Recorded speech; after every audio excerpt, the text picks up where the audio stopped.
distance and accumulated change. In physics, the way that we compute distance is by multiplying velocity times time. This equation represents a way that we can use a rate and a time to determine information about the original function position. Think about the relationship between position and velocity. Velocity is the derivative of position. Now, distance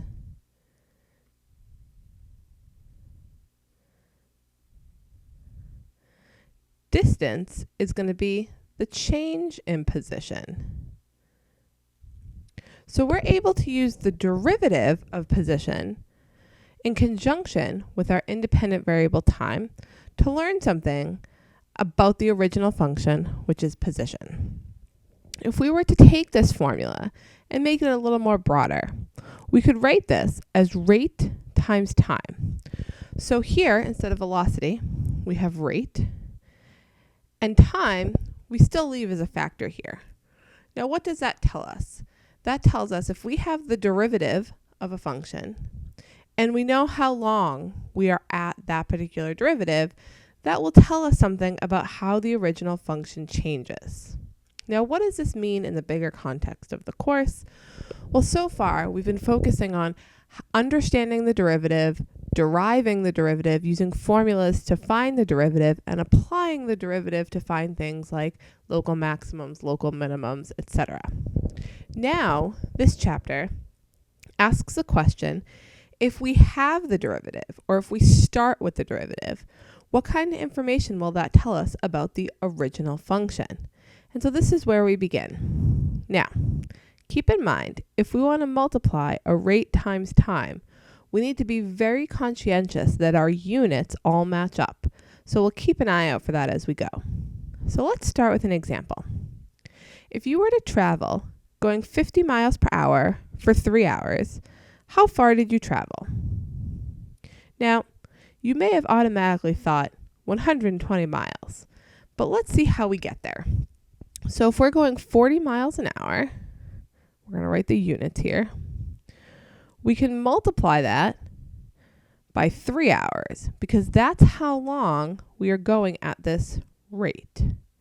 So we have a rate times time, and that's going to tell me what? Well, here the hours are going to cancel, and 40 times 3 is 120 miles. So if I multiply these two numbers, I get 120 miles. What does that really mean? That means that my position changed by 120 miles because I went at that rate for 3 hours in time. So we go back to our original equation, rate times time. That 40 miles per hour is a velocity. Remember, velocity is the derivative of position.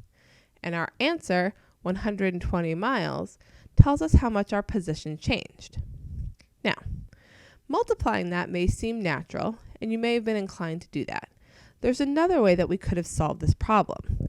What we can do is we can graph our rate versus time, and let's see how that works and what that will tell us.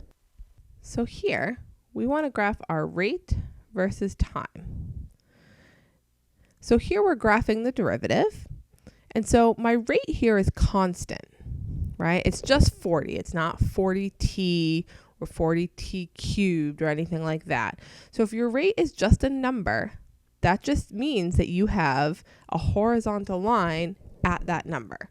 So here, I have 40, and I'm going at 40 from time equals 0 to time equals 3. So my picture looks like this. I'm going 40 miles an hour for 3 hours. So my rate, again, is in miles per hour, and my time was in hours. So here, when we graph the derivative, what we can do is we can find what's called the area under the curve. So what we're looking for here is that we want the area between our function and the independent axis here. So that area, you can see, is the area of a rectangle. So we're going to be doing width times height. So again, we'll do 3 times 40, and we find that that area is 120. That's the same thing that we got up here. Okay? So what that tells me is that I can use a graph now and look at areas to tell me the same thing I can get using algebra.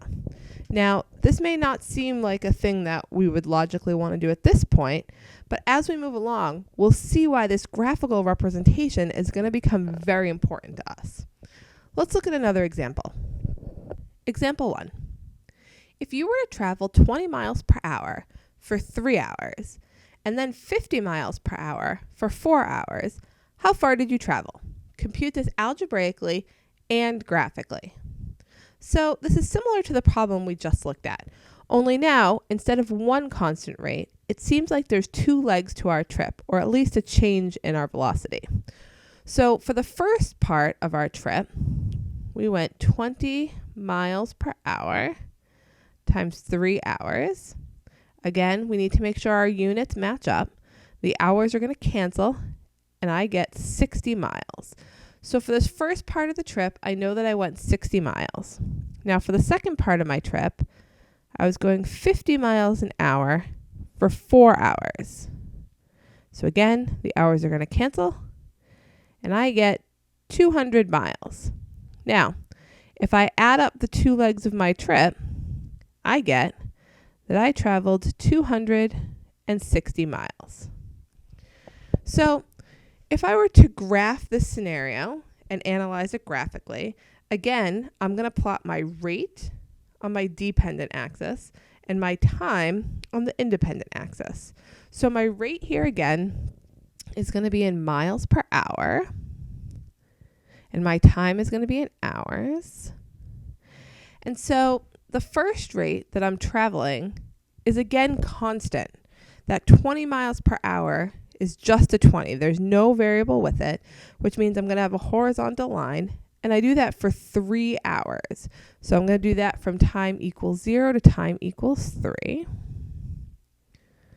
Looks like this. But then I go up to 50 miles an hour. So I'm going to put 50 up here. And I'm at 50 miles an hour for 4 hours. So I'm going to go from 3 to 7 because that represents a 4-hour chunk, right? And since there's a sequence here, I graph my 20 mile an hour rate first and then my 50 miles per hour rate. Again, I want to get the areas under the curve. So this first rectangle, my width is 3 units and my height is 20. So that gives me an area of 60, which represents the 60 that I got over here algebraically. And then from time 3 to 7, the width is 4 units and the height is 50 units, which gives me 200, which is the same thing I got algebraically over here. And adding up these areas, again, I get 260 miles. So again, I'm able to graphically and algebraically solve by using my derivative, which here is a velocity, in order to find out the information I need. Let's look at one that doesn't involve a velocity, but does involve a rate, just so we can see how else this will present itself. Example 2. Suppose a population is growing at a rate of 2,000 people per year for 3 years, and then 3,000 people per year for 4 years. What is the total change in population over these 7 years? So again, I can look at each part of this population growth individually.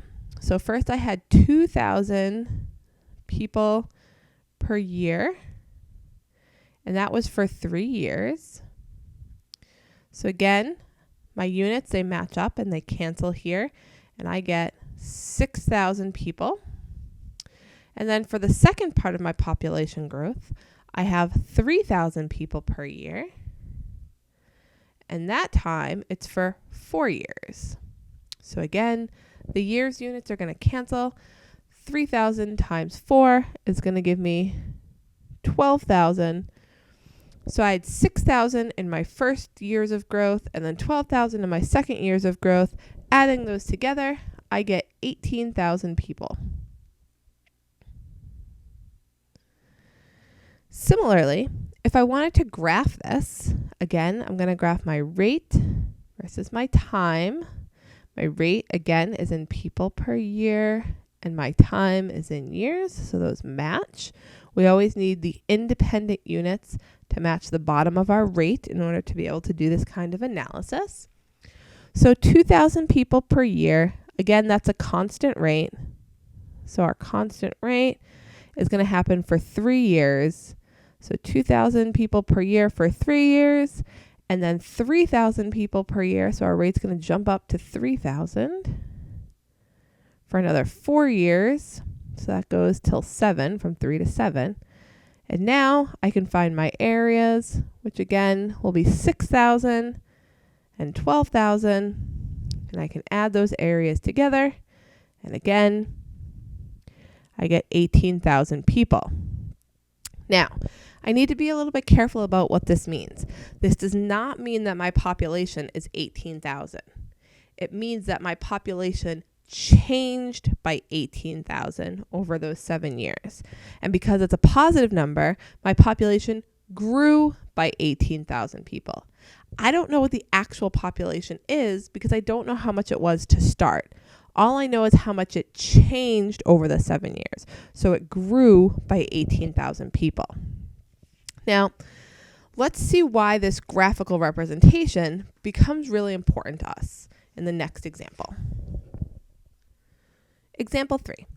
Suppose the rate at which a skateboard is moving over a 60-second interval can be written as f of t equals 3t, with f of t in feet per second and time t in seconds. What is the total distance traveled by this skateboard over the first 10 seconds? So here we have a rate, which is 3t, and we have a time, which is 10 seconds. Only now our rate is not constant. So here we now see that there's a variable in our rate, and we have to figure out what we can do with that.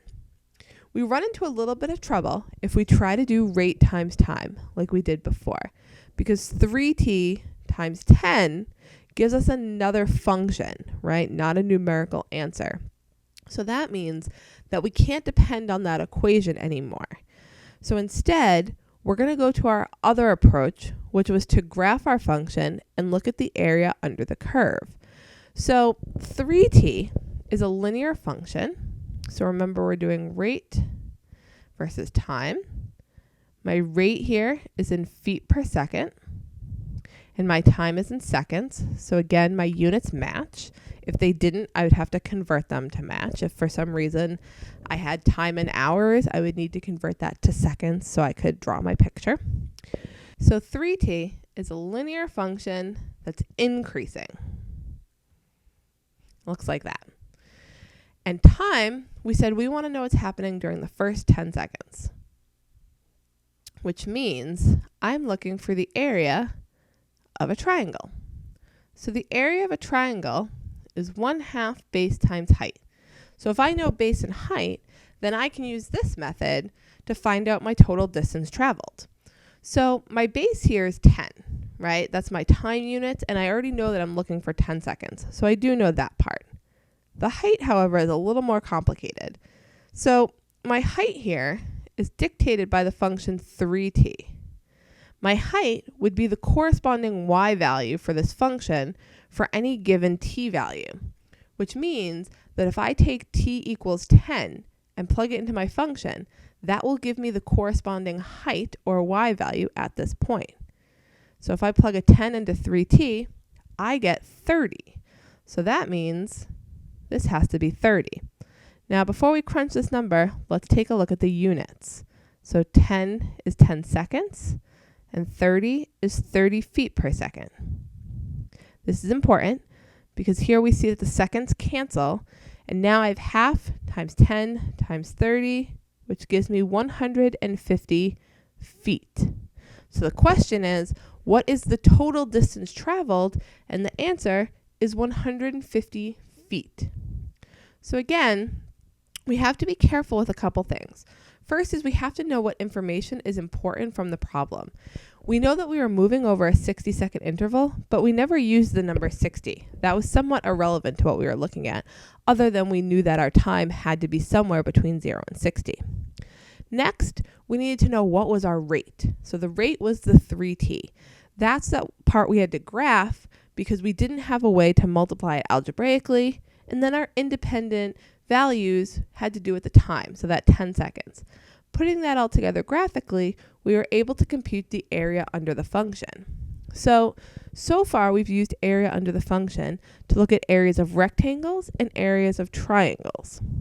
As you can imagine, our goal is going to be to try to find areas under functions that are not linear, right? So things that are curved, that are wavy. How are we going to go about finding those sorts of areas?